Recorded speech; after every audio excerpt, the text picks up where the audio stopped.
Hey guys, Uncommon Ramen here. Today we're going to be taking a look at a game called Deck Building, the Deck Building Game. Yes. Yes, I did. I know it's strange. So, is it any good? Let's find out.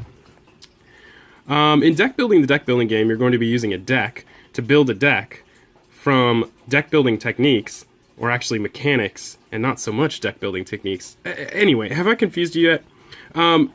Okay, so let me simplify. In Deck Building, the Deck Building Game, you are going to be using a deck to build a deck, both metaphorically and literally. You're going to be using a deck of cards. All of them are going to have backings that show screws, and all of them are going to have front facings that show different types of planks, rails, and stairs. During the course of the game, you're going to get your starting hand, which is going to consist of 1 rotting plank and 2 pine planks. And you'll have 2 actions that you can take per turn. Once each player has their once each player has a starting hand, not 2 starting hands, my bad, you're going to actually divide the pile into 2 sets of 22 cards, and those will become your purchase piles. The reason there are 22 cards is because this will trigger one of the endgame effects. You'll notice that on each of the plank cards there is a screw count up at the top, and you'll also notice that on every one of the back of the cards there's also a set of screws. On the back of the cards, the set of screws signifies how much the card costs. On the front of the card, the screws signify not only how many points they're worth at the end of the game, but also the amount of, I guess, purchase power you have for that turn. So in this particular case, this hand is worth 5. However, when you're purchasing cards in this game, if you're only purchasing 1 card, you have to make sure that the amount that you pay is more than the amount of the card that you're buying. So in this case, this 2 screw, you're going to want to actually ditch 3 total points worth to get it into your deck. However, if you're taking 2 purchase actions on your turn, you just need to make sure that the amount of the cards that you're purchasing never exceed the amount of screw points, I guess, that you have at that particular point in time. So there are 3 actions that you're going to take during your turn. One of them is purchasing. The other one is actually building. You are, at any point in time, you can actually build a piece by putting it into your build area, and thus basically start increasing the amount of points you have for that for the game, but more importantly, thinning out your deck. You're not actually limited to building into your own build area. You can, in fact, build into your opponent's build area. So, for instance, you can actually take this rotten wood and build it into your opponent's build area as long as it is legal, which I will get to. The interesting part about this game, however, is not the fact that you are scoring points by building, therefore thinning your deck, but is actually in the modifiers. In this game, you are going to score modifiers based on the number of adjacent like planks, or in the case of railings, adjacent like railings. So if I have 2 pine planks next to each other, I'm going to get the 2 points per, and then because they're right next to each other, I'm also going to multiply that by 2 because I have 2 of them. And if I had 3, I would get the 2 points per times 3, and so on and so forth. And that works for every single type of wood in here. So that includes things like mahogany right here. So for every adjacent piece that you have, you're going to get the 4 points per plus a modifier equal to the number of adjacent mahogany you have. This makes it really interesting because you could actually, if you chose to do so, make your deck a checkerboard deck, but it doesn't benefit you to do so. It may look neat, but in the long run, you are actually ruining your chance of any kind of modifiers at all. But that's where the building into your opponent's deck actually comes in handy. If this was my board and you didn't like it because now I'm getting 2 points per times 3, you could actually take your rotten wood and actually build it right there and completely destroy my modifier. So that seems really crazy, right? The thing is, you actually have something to help you combat that, and that is the third action, which is called staining. They give you these little neat translucent red tokens. These are your staining tokens, and the way staining works is you can stain 1 card, 2 cards, or 4 cards, just as long as the token actually can cover the I guess the card itself is fully covered by the token. I don't know how to explain it better. So for instance, this particular plank is now stained, and when it is stained, it cannot be modified. However, I can also do this, because now the token is completely on the edge of both cards, and this now means that all both of these particular planks are stained.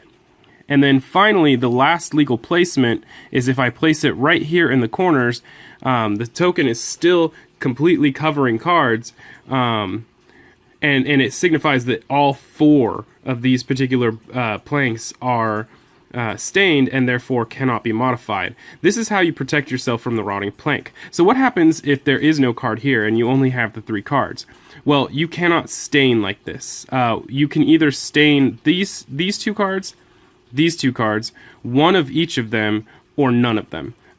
If the token at any point in time is hanging off the edge and there's nothing where it should be covering, then it's not a legal placement for the staining token. So that is the 3 actions that you can take during your turn.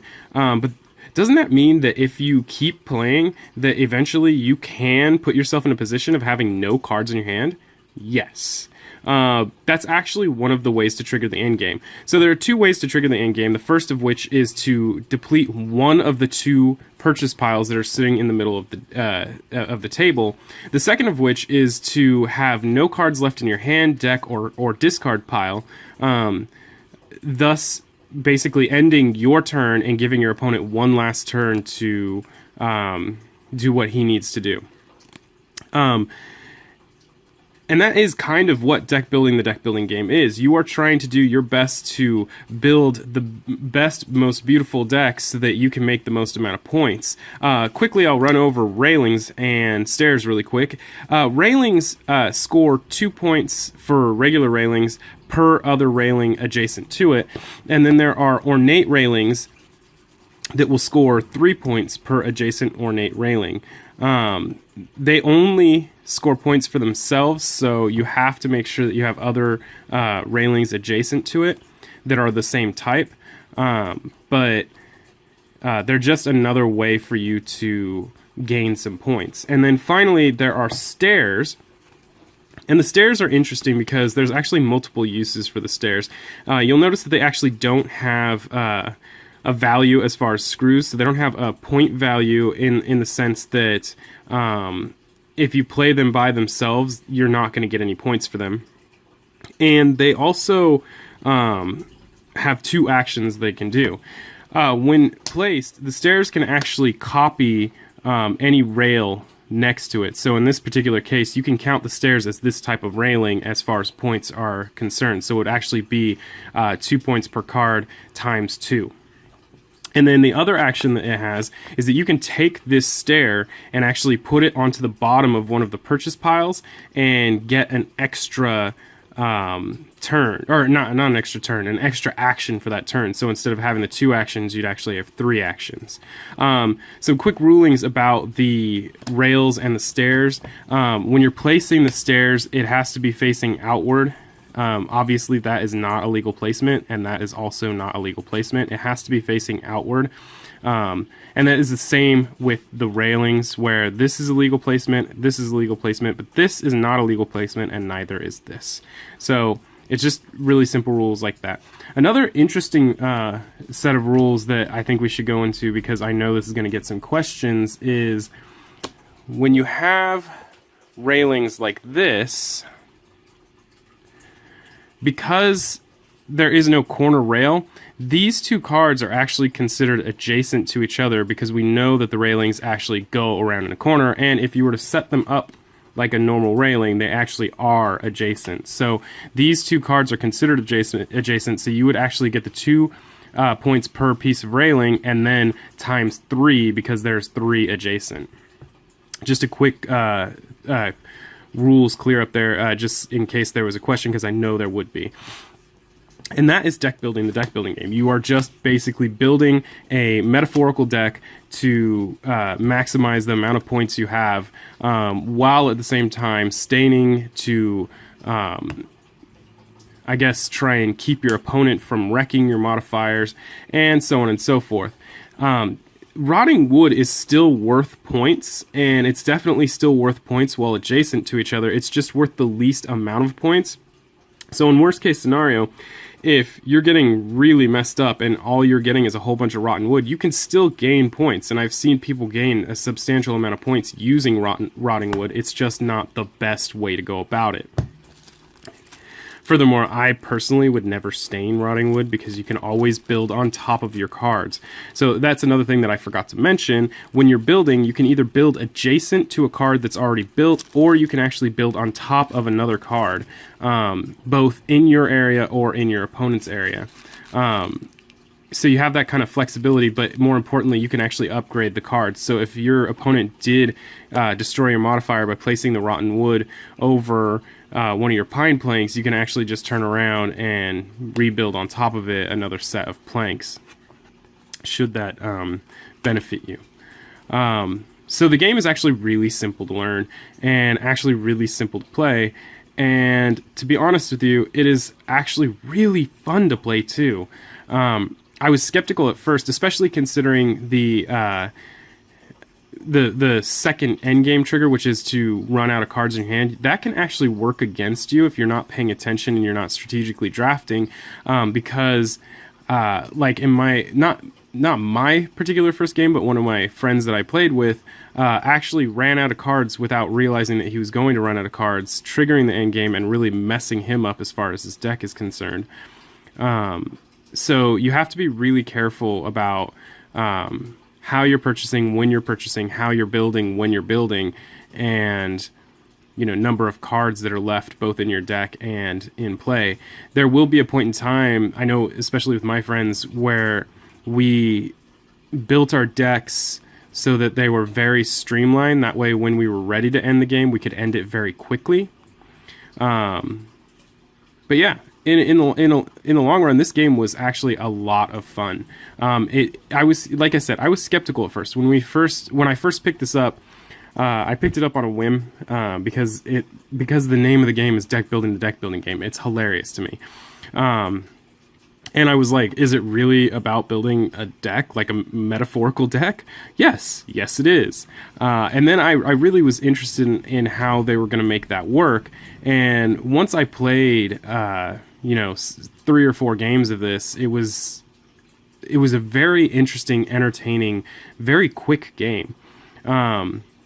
It's easy to learn, and it doesn't take long to play it, especially if you're playing really competitively. Like I said, we were keeping our decks really thin so that we could end the game at any given point in time. We had a deck of 4 pieces of adjacent mahogany and 2 railings and a stair, and we would just end the game just because our opponents didn't have a whole lot going on just yet, and it seemed like the opportune time. So we were playing games in 15-20 minutes. So is it a fun game? Yes. It's hilarious. The idea of having a deck building game about building a deck is just entertaining. The rules are really easy to understand. There's not many to begin with, and once you've played a couple games, you really learn how to control the end game mechanics and making sure you don't get yourself locked out because you weren't paying attention. So all in all, really great game.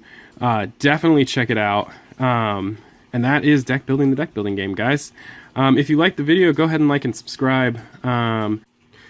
Every subscription gets me that much closer to an actual URL. And please feel free to leave comments below. Haters go on and hate. If you have any questions, you know, maybe I left something out, be my guest. I love any comment that I get, and I will try to respond to everything that comes my way. Yeah, so until next time, guys.